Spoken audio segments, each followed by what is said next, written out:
Welcome, everybody, to our Minds for Libraries webcast. Thank you for joining us. Everyone will be muted to cut down on background noise. We do welcome your questions. Please type your questions, and ARL staff stands ready to answer them.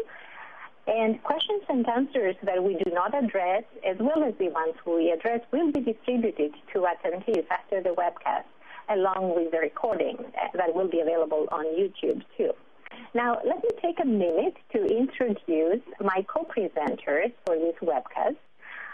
In addition to myself here, we have Terry Plum, who's Assistant Dean at Simmons College Graduate School of Library and Information Science. We have my colleague, Gary Roebuck, Director of Information Technology at the Association of Research Libraries.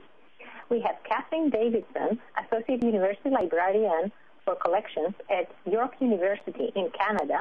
And we have Margaret Martin Gardiner, Research and Development Librarian, Assessment, in parentheses. She's at the University of, at Western University. We say we are University of Western Ontario, but Western University changed its name. Now, our goal for today's webcast is to develop your understanding of what Minds for Libraries is. We want to feature some of the Minds, to learn about the features of the Minds data and reports available available to you once you participate in a study, in a Minds study. We want you to consider Minds as part of a toolkit that goes beyond vendor usage statistics for examining the ever-expanding virtual library. And we want to discuss how and why both consortia and individual libraries use the Minds methodology for planning and decision-making. And this is a very important point. The methodology is useful to both individual libraries and even more to groups of libraries, to consortia. So what are we going to cover, our agenda for today?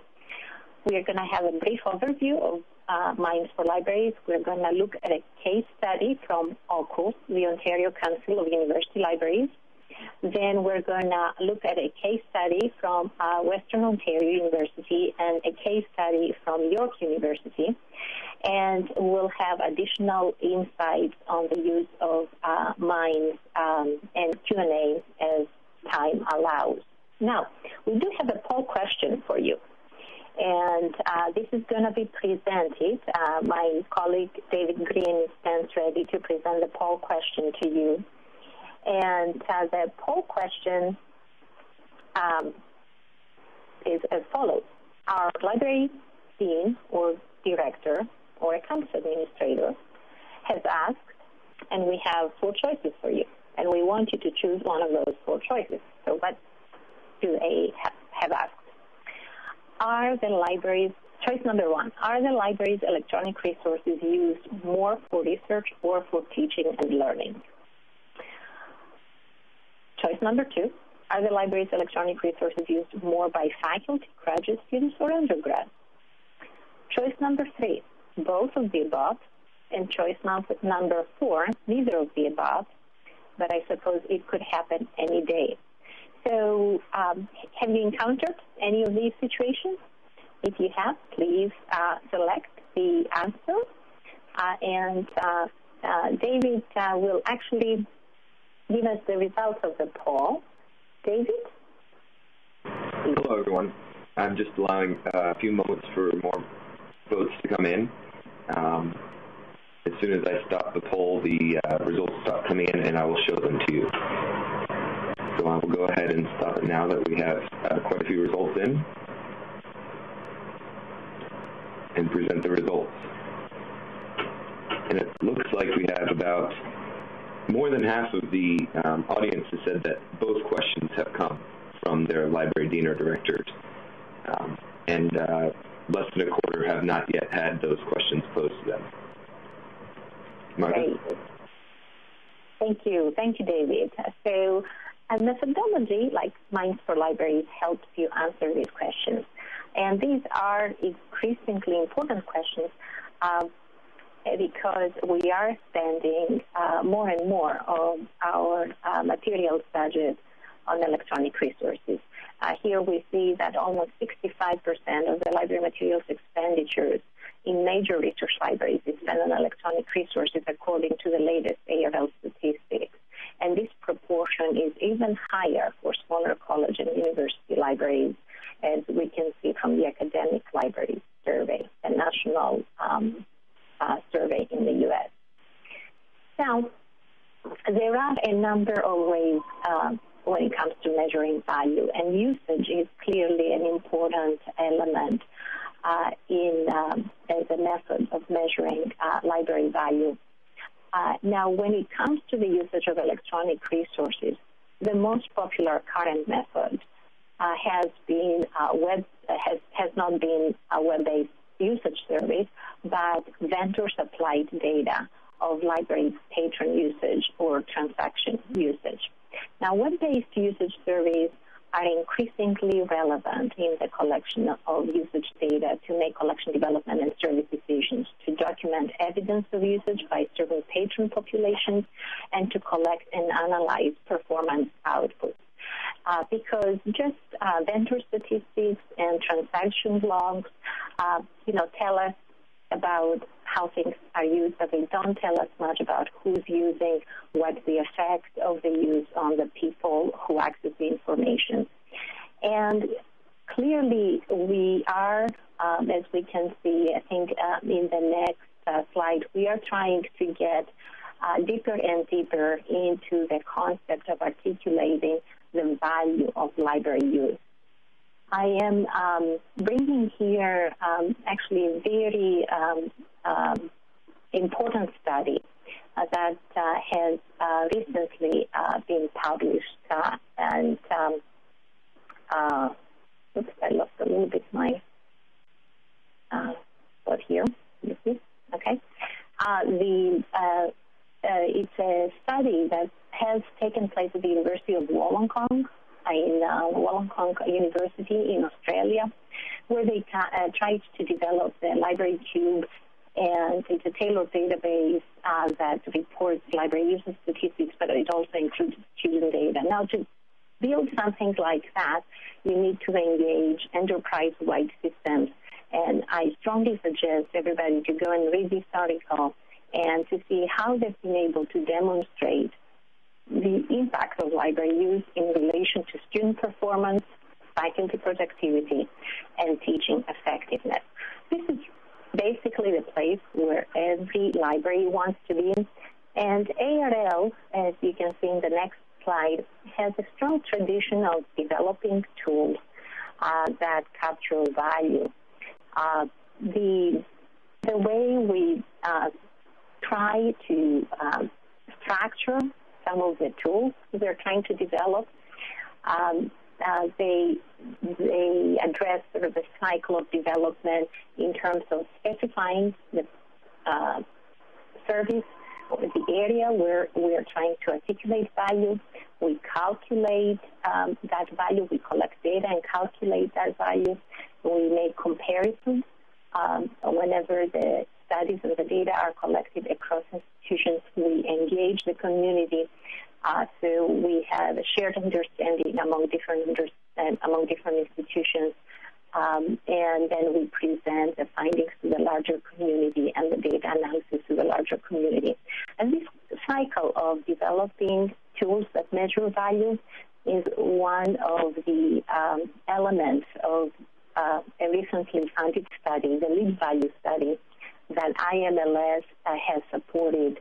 The primary principal investigators there are at the University of Tennessee, Carol Tenopir, and the University of Illinois at Urbana-Champaign, Paula Kaufman. And as we'll see towards the end, we will give you a glimpse of some of the tools we are developing there. Minds for Libraries is a tool, as you can see in the next slide, that has been here for a while, and I think it's worth highlighting specifically what aspect it addresses. It does address the way users approach electronic resources. So it's an Intercept survey, and when they go and download an electronic resource, you get to capture information about the patron status, the affiliation, the location of the user, if they are in the library, on campus, off campus, the purpose of use, and why they choose a resource. And some of the elements are actually customizable there. In reality, all the elements are fully customizable there, and we'll talk a little bit more about that. So questions addressed by Minds. How extensively do sponsored researchers use the new digital information environment? Are there differences in uses of electronic information based on the user's location? In the library, on campus, not in the library, or off campus?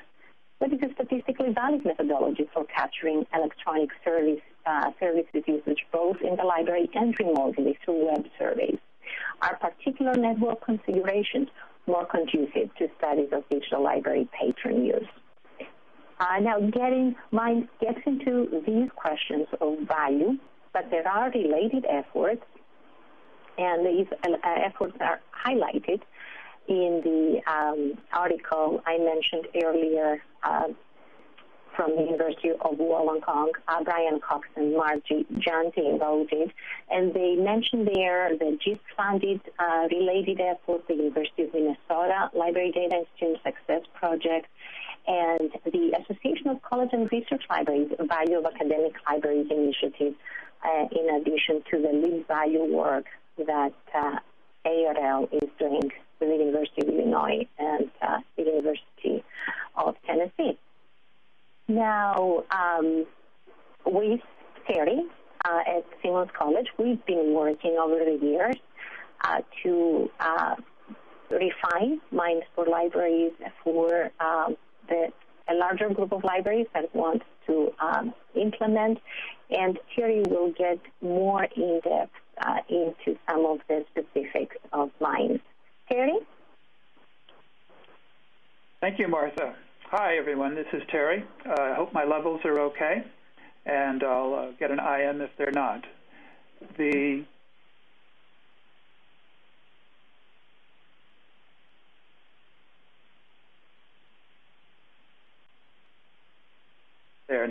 Now I'm together. Sorry for the pause.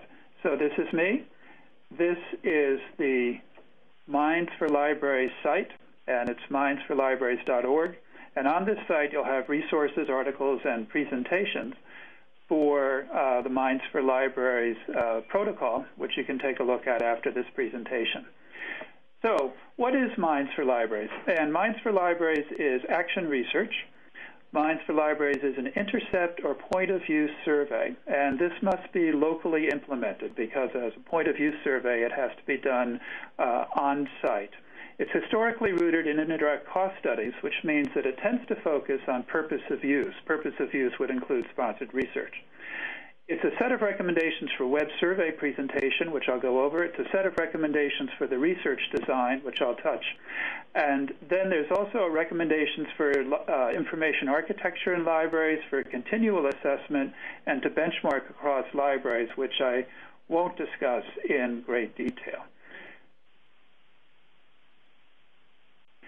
So for the point of use, where to intercept? The intercept must be done locally. The intercept can be done with different scripts, and these all have been done with different Mind surveys. So the Mind survey has been done with scripts on websites, and some of the scripts are Cold Fusion, PHP, and JavaScript. It's also been done with proxy services, and the proxy service that is the most popular is EasyProxy, and we have a number of libraries that have used EasyProxy for their Mind survey.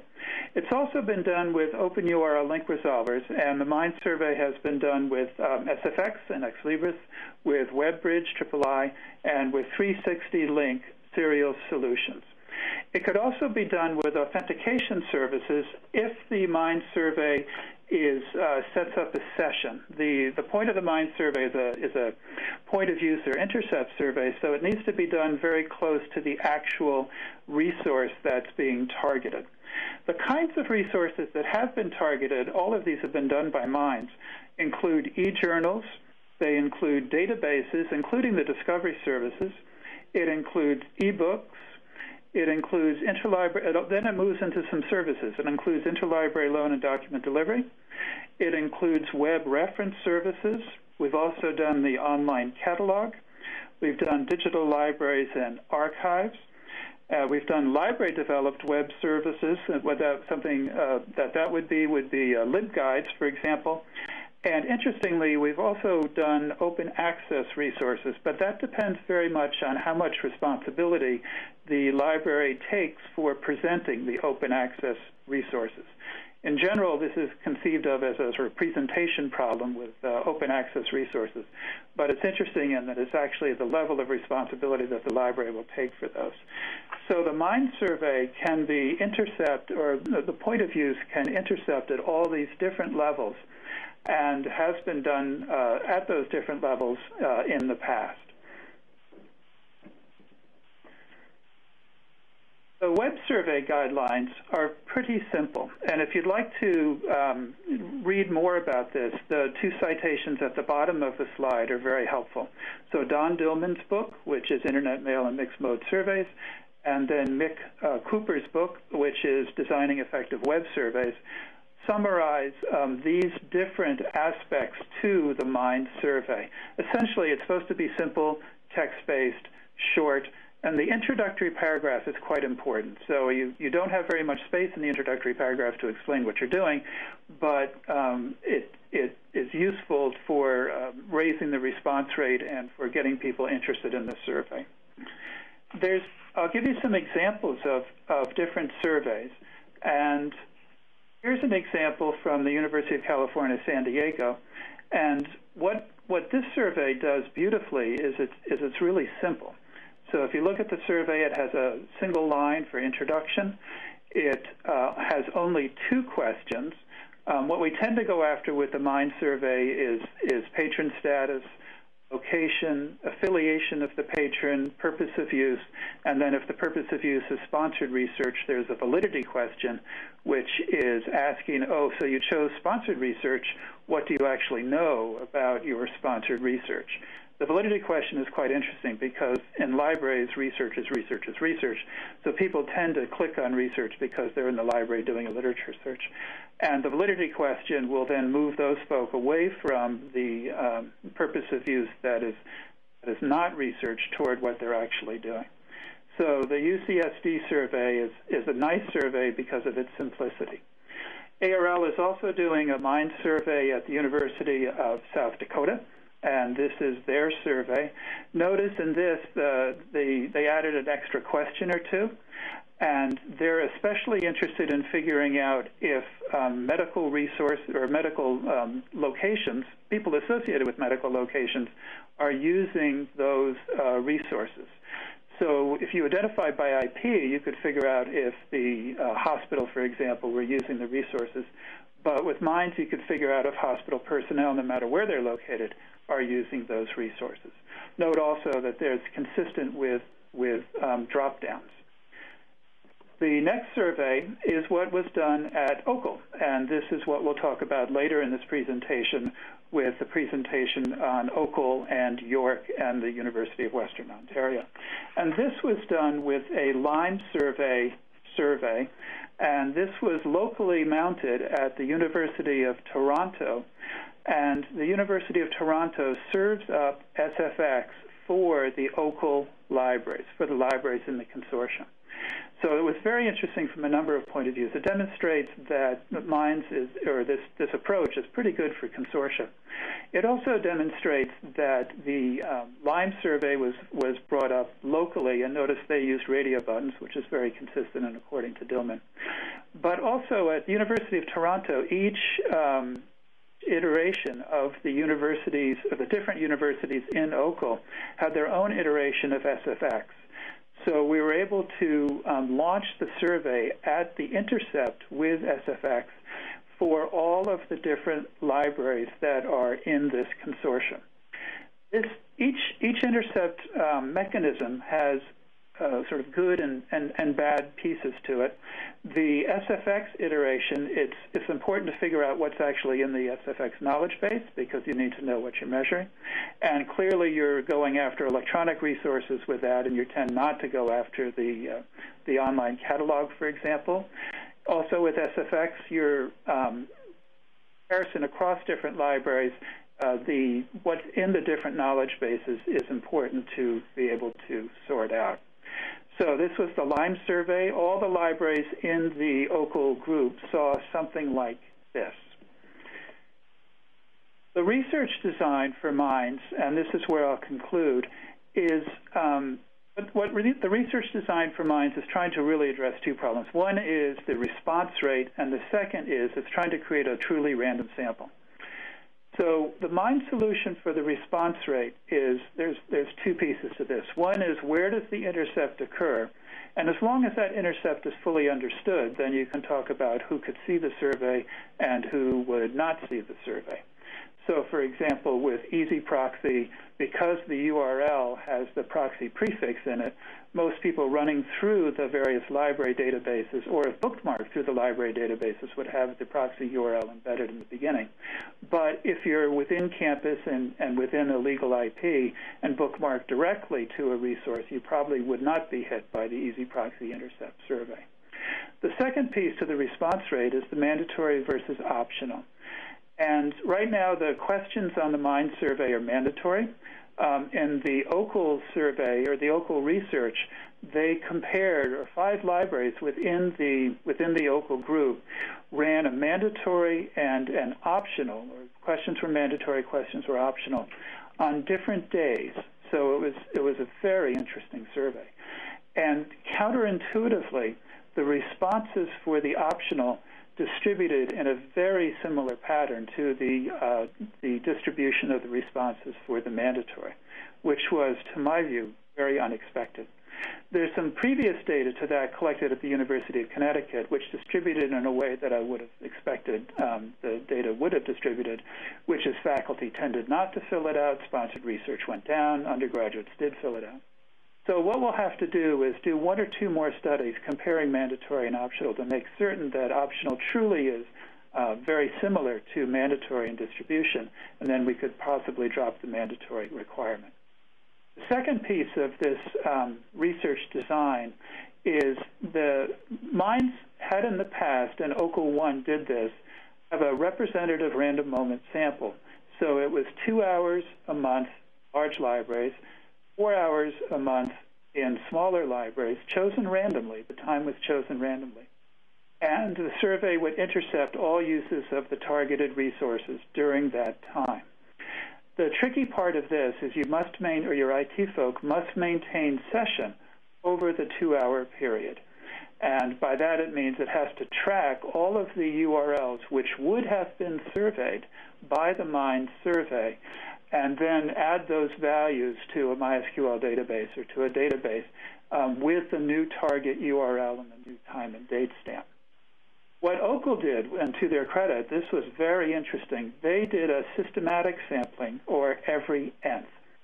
And this obviates the need for establishing sessions and is also random. So a stratified sample, or a systematic sampling, every nth sample, is in fact random. And you can control the number of records that you retrieve. With MINDS, the temptation, because you're getting target URLs that might include ebooks and e-journals and so forth, the temptation or the wish would be to find out the actual usage of these journals, cross-tabbed by affiliation, cross-tabbed by purpose of use, and so forth. In general, you have to collect a lot of records to do that, and we have much more success in cross-tabbing by vendor than we do by individual titles. But with the every nth methodology, you can just change the n, and you are able to collect more records. OCUL 2 did this, and they did this by putting an every nth survey at the iterations of the SFX servers, which were hosted by the University of Toronto. Once the data was collected, it then went to ARL for analysis, and Gary will talk about that. Okay, thank you, Terry. Hopefully everyone can hear me just fine. Good afternoon. Martha and Terry have described the theoretical underpinnings of the protocol and discussed the various ways it has been implemented in libraries across the world. I will now spend a few minutes discussing the value add we here at ARL provide in manipulating that data to provide you with a few deliverables that hopefully will prove useful in discerning trends in user behavior. That value add at this point consists of three components. First, we return the data in various formats, such as SPSS files, CSV, or Excel. Two, providing a written report that aggregates the data into various useful tables and charts that allows you to visualize the trends. And three, providing various resources through the Minds for Library website. Going forward, we hope to extend what we do here by centralizing the collection of data, making the implementation of the survey and the various workflows more similar to what you would do if you were running, for example, LifeCall. We still have a ways to go on surmounting the technical hurdles involved with that, but we're steadily working towards that as an end goal. In this next slide, what you will see here is an outline of the various pieces of data collected, the body of the data set we receive and work with. You'll observe that there are common elements to all Minds implementations, as well as that can be added based on local preferences. As Terry alluded to earlier, a number of these data points are explicitly asked of the user, while others can be inferred through technical means such as the IP address, the date, the URL, and title of the resource requested, etc. All Minds implementations so far have been locally implemented. The data.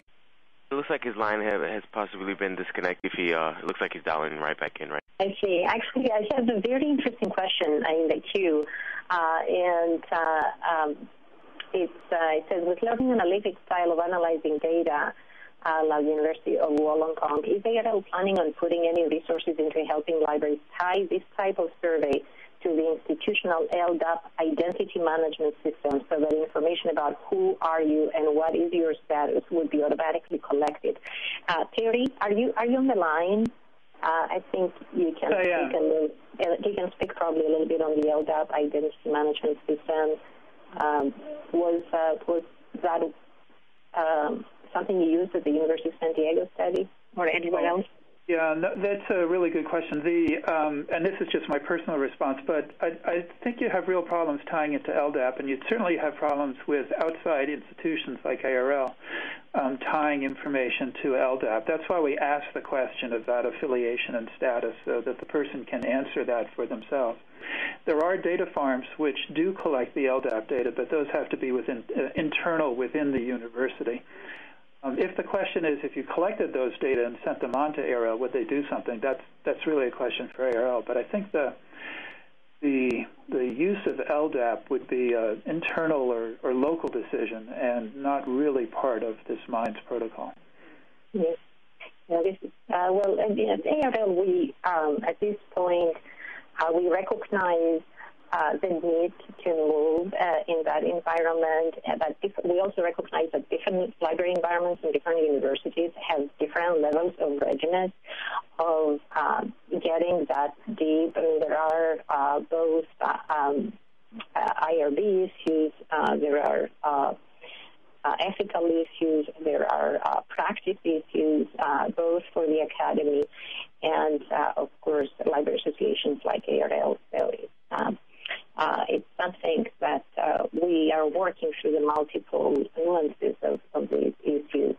But let's see. Is Gary back on board? Yeah, yes, I am. I'm sorry about that. It must have had some technical difficulties. No problem. Go ahead, Gary. Okay, I'm not sure where I got cut off, but I'll start back at the data description that's actually up now.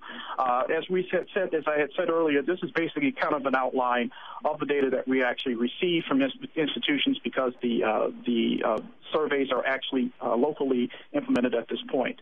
And as you can see, it's a rich collection of data that we collect, and we take this data and manipulate it into various formats, which we return to users. This includes SPSS files, Excel, CSV, and things of that sort. So let me move on to the next slide here. Once we actually get that data, we actually load it into our system and produce a written report, which is delivered in electronic format, which is PDF, which aggregates the data into various helpful charts and tables. This slide here illustrates the basic anatomy of the MINDS report. That report typically includes an executive summary and narrative, which highlights various trends and provides a high-level view of user behavior as indicated by the data. The narrative is useful in communicating findings with deans, academic leaders, as well as the university community at large, if you wish. For more granular analysis of the data, we provide frequencies of user demographics, which are helpful in determining representativeness of the sample, cross-tab tables, which highlight frequencies across two or more dimensions, for example, purpose of use by user affiliation or purpose of use by university status, which are useful in delving into user habits at various subgroup levels, and also comments. And then for the last slide, you'll see here a picture of the MINDS website, which has been talked about earlier. But I wanted to highlight the wealth of resources about the protocol as well as library assessment in general that we offer here at the Minds for Library website at mindsforlibraries.org. Here you'll find information about the protocol itself in the About section, information about new developments under news or events under events that are MINDS or library assessment related. And finally, an updated comprehensive bibliography of articles, papers, and presentations about the protocol and how it has been used in libraries to benefit their assessment efforts. In the future, it is our hope that the site will function as an application that allows institutions to set up and run their MIND surveys, much in the same way that LightCall users do now. We also hope to be able to offer data manipulation tools via an analytics interface, and as Terry had talked about earlier, some tools that are helpful in benchmarking against other libraries in terms of their usage as well. I will now turn it over to Catherine Davison at York University, who will discuss how MINDS was implemented at the Ontario Council of University Libraries. Catherine?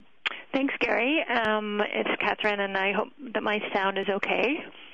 In this section of the presentation, the emphasis is going to be on the consortial implementation of MINDS within OCUL. In 2009, I spent my sabbatical year as visiting librarian at Scholars Portal and was a member of the team there that was responsible for administering the survey. It's important to note that the 2009 MINDS OCUL implementation was actually the second time we ran the survey, and the first time was back in 2004 or 5. So the primary emphasis in this section right now will be on the 2009-10 instance, but it is well worthwhile looking at that website that Gary just showed you, the publications and presentations that have been posted there for both the 2004 and 2009 instances of the survey. Okay, so this is what I'm just going to go through with you, talk a little bit about what the Ontario Council of University Libraries is like, the Scholars Portal component, which is our flagship technology infrastructure, with which we could not have carried this out, and talk a little bit about why OCUL turned to MINDS, and then just briefly highlight some excerpted OCUL findings, which Gary mentioned in his deliverables are provided to those who carry it out. Okay. So OCUL, the Ontario Council of University Libraries, is comprised of 21 member libraries that work cooperatively to enhance information services through consortial purchasing, resource sharing, document delivery, and other activities and services. And the interesting thing with these 21 members, we vary quite significantly in scope and disciplinary focus and size, ranging from something like 900 FTE at Algoma to all the way up to 68 or 70,000 FTE at the University of Toronto.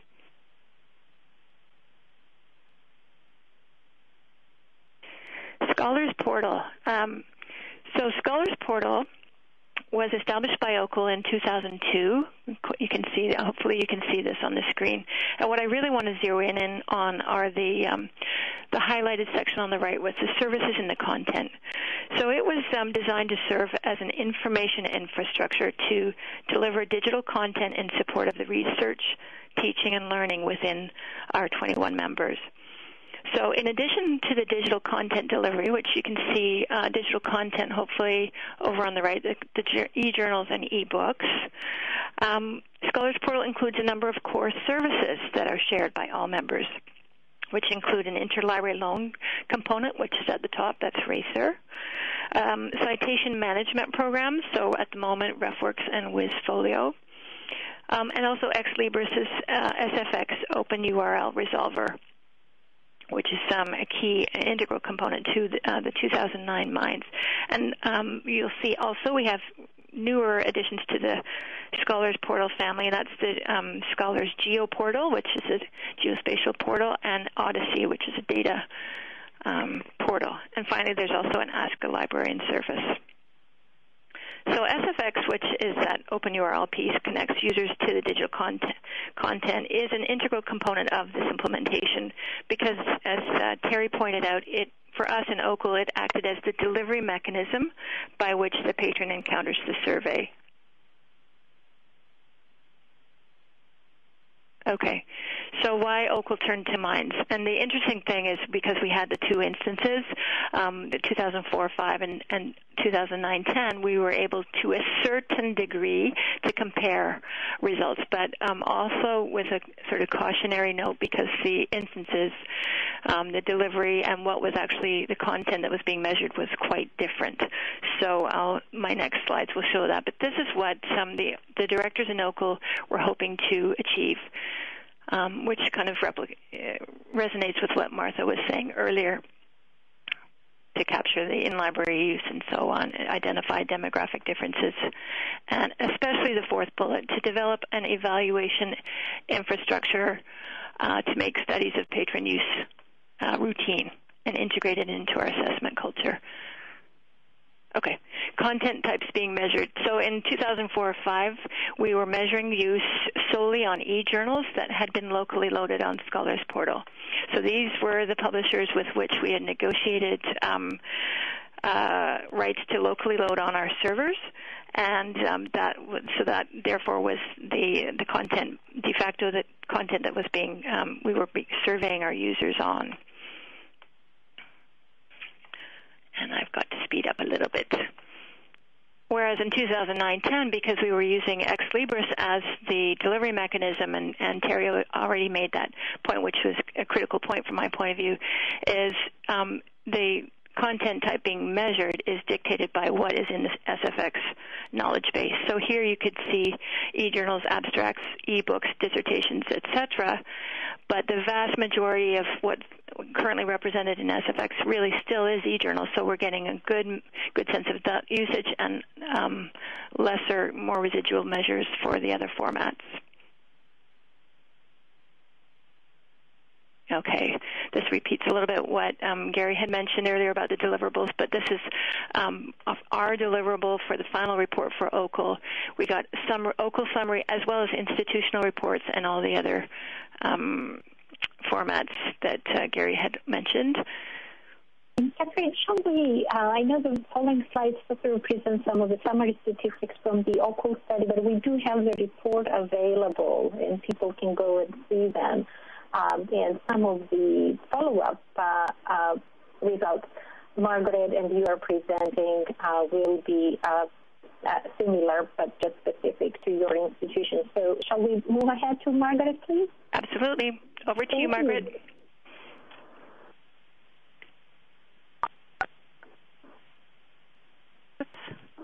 I see me. Thank you. For this part of the webcast, I will be giving just a glimpse of how we have been using the Minds results to refocus our energies here. And this is especially on the virtual library with respect to the university's strategic priorities. And there are two in particular, research and graduate education.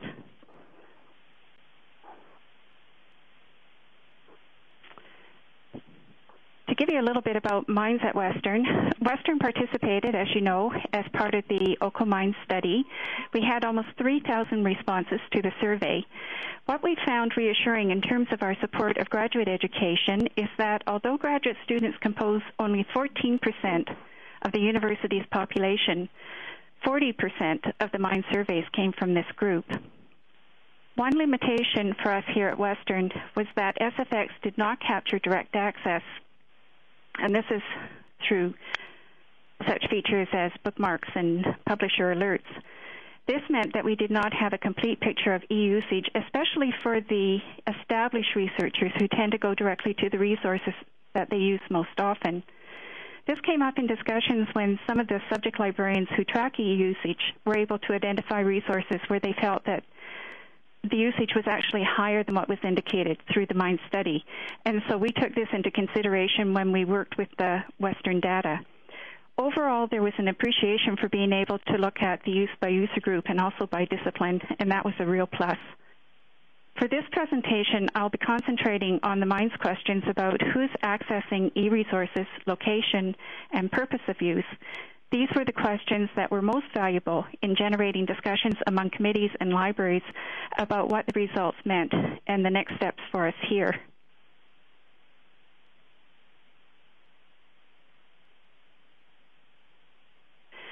There will be two sets of charts, the first with location information and the second set for purpose of use. The location pie charts here showed quickly where our users were located at the time of completing the survey. We have separate charts for each of our primary user groups to help us look at the similarities as well as the differences among these groups. In this slide, we see little difference between faculty and graduate students. Approximately 2/3 were off campus, about 1/3 on campus. Few faculty and graduate students were actually in the library at the time that they were completing the survey. The situation is slightly different for the undergraduates. Most undergraduate respondents also indicated that they were outside of the library walls. However, 17% of undergraduates were in the library at the time of the survey, considerably more than the faculty and graduate students. These location charts were used in Western Library's annual planning submission last year to reinforce the importance of continuing to provide e-resources and to improve the e-services for the significant number of users who are working online.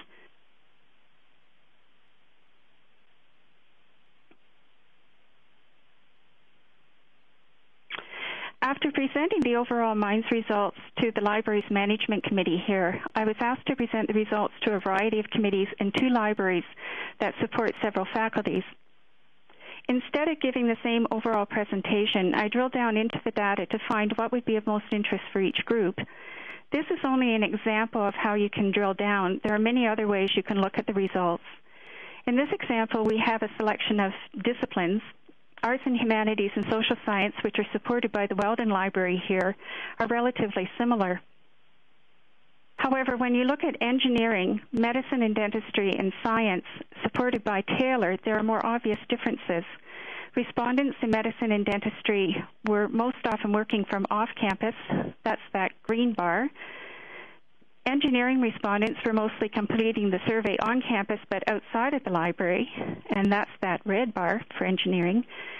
In science, also supported by Taylor, as well as in business, which is supported by a faculty-based library, most respondents were working off campus, and yet a good number were also accessing the resources from on campus but outside of the library.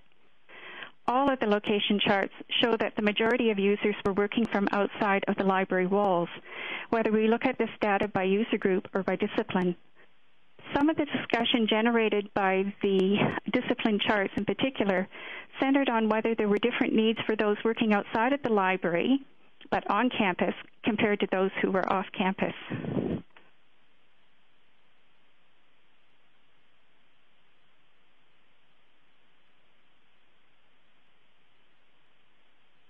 Going on to purpose of use. These pie charts were also used in the library's annual planning submission. With the 2 university priorities of research and graduate education, we were keenly interested in the purpose of use for faculty and graduate students.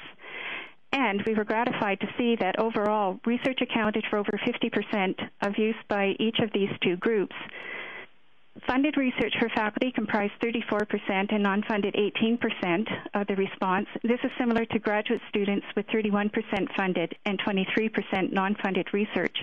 And of course, we also know that graduate students compose 40% of the total response. Undergraduates were different. As would be expected, the purpose of use for most undergraduates was coursework. However, the university is encouraging involving undergraduate students in research, and we now have a benchmark of 12% of undergraduates indicating research as a purpose of use, including funded and non-funded. And I take to heart Terry's mention of you're not always sure exactly what they're including there when they say research. Just being in the library might be good enough for them to say that. Overall, there were no surprises in Western's Minds results. At the same time, because of considerably more resources being included in this iteration of the OCUL Minds study compared to that of 2004, there was certainly more confidence in the results. Staff from across libraries and departments joined in conversations about the increasing importance of the online environment and how we could move forward.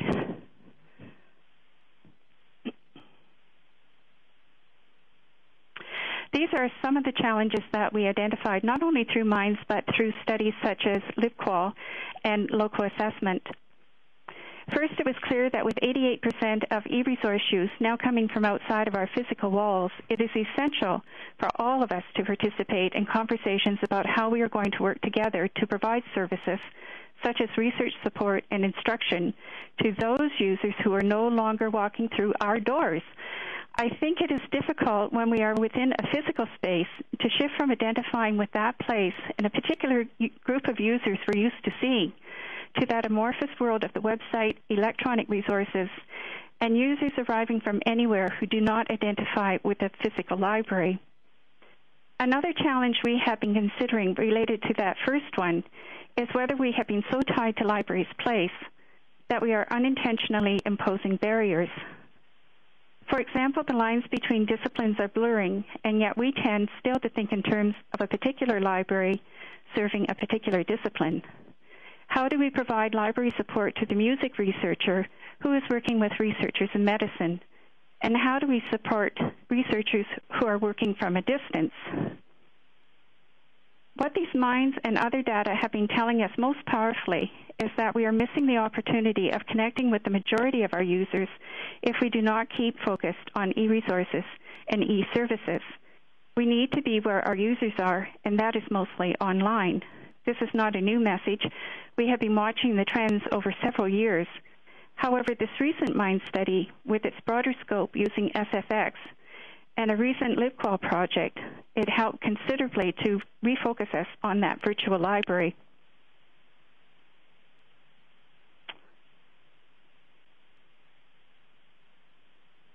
Okay, and finally, several projects have been undertaken at Western as a result of discussions growing out of the distribution of the Minds data. First, Summon. We identified a need for a discovery tool with LibQual 2010 results. The Minds study reinforced the need for quick and easy access to journal articles, especially for those users who are beginning to research in a new area. And we also started a new chat service. A few of our libraries and individual librarians have been offering chat reference, but this past summer a working group successfully tested a shared chat reference service for all of our libraries. And as of 10 September, Western joined with other OCUL libraries providing collaborative virtual reference through OCUL's Ask a Librarian service. And this has extended the hours of opening or the hours of the chat service for our users here, and I think that's been greatly appreciated.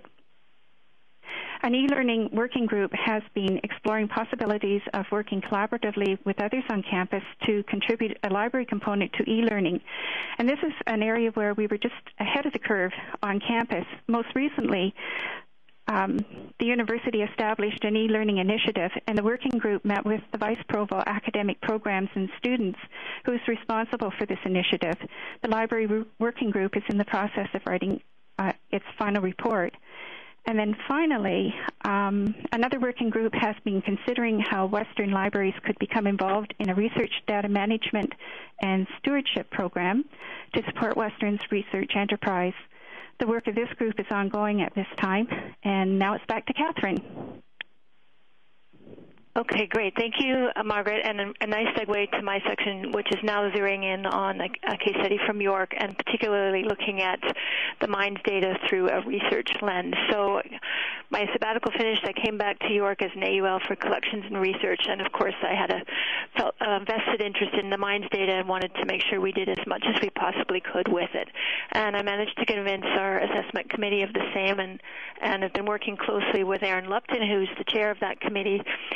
These slides are just a teaser, really, for our presentation next month at the Library Assessment Conference. So, but basically, we really wanted to drill down into our local institutional data to look at the faculty results, and in particular, from this slide, so the patron status would be faculty and the reason they chose, and in particular, if we look at this pie here, so naturally echoing what Margaret was saying previously, the off-campus location, no surprise there, especially for faculty.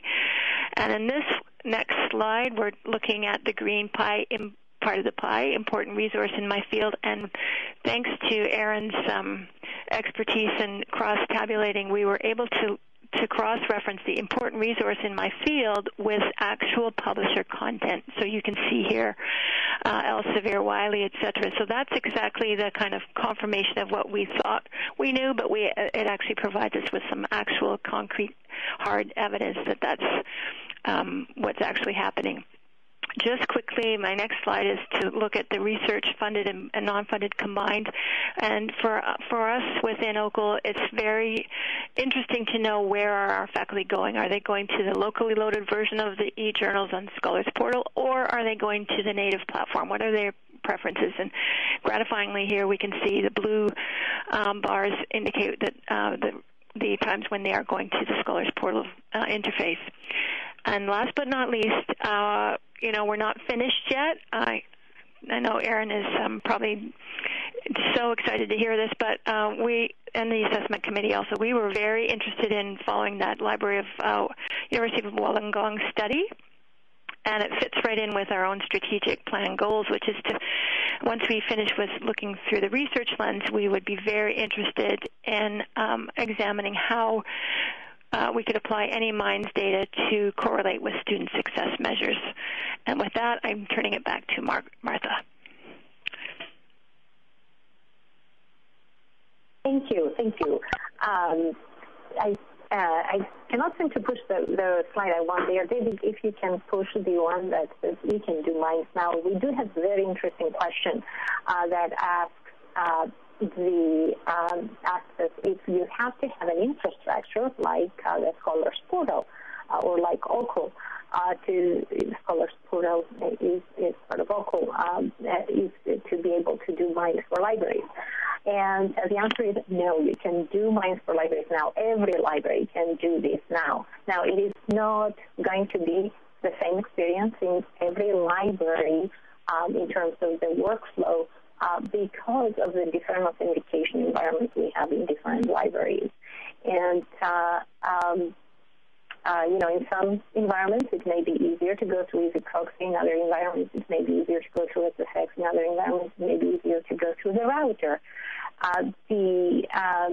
The standardization of this kind of protocol actually is a big challenge, I think, as my co-presenters alluded, that the potential of getting a big return out of standardizing this kind of work and scaling it across many different libraries is really what we hope we're getting at in the coming months and years, because this is one way where we can capture the value of library, especially with a specific Minds for Libraries protocol in relation to the electronic resources, where most of the value tends to happen as the use of them is increasing rapidly.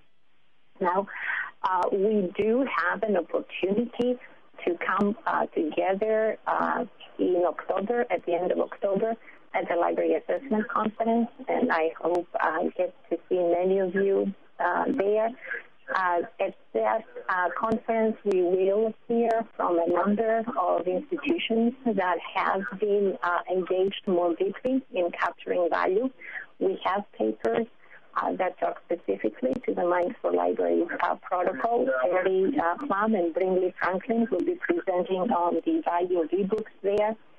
And I hope we'll get to see many of you there and many more presenting on the value of electronic resources and the value of libraries in future events. Thank you very much for attending our webcast. We have one last question. Let's see. How would you correlate library usage data to student success if you don't map to the individual user, thereby raising privacy concerns? Yes, to do correlate library usage to student success, you have to do something like the University of Wollongong has done. So not every environment will be able to get the articulation of value the way the University of Wollongong has done it. But every library can capture the articulation of value with the Minds for Libraries protocol because it is the data are captured in an anonymous way. So I hope to see many more libraries implement Minds for Libraries in the future. Thank you very much for attending. We will have the webcast on YouTube for all of you, and it will be available for those who haven't been able to attend. Thank you to all my presenters. Thank you. Bye. Thank you. That does conclude today's webcast. We thank you for your participation. You may now disconnect your lines and have a great day.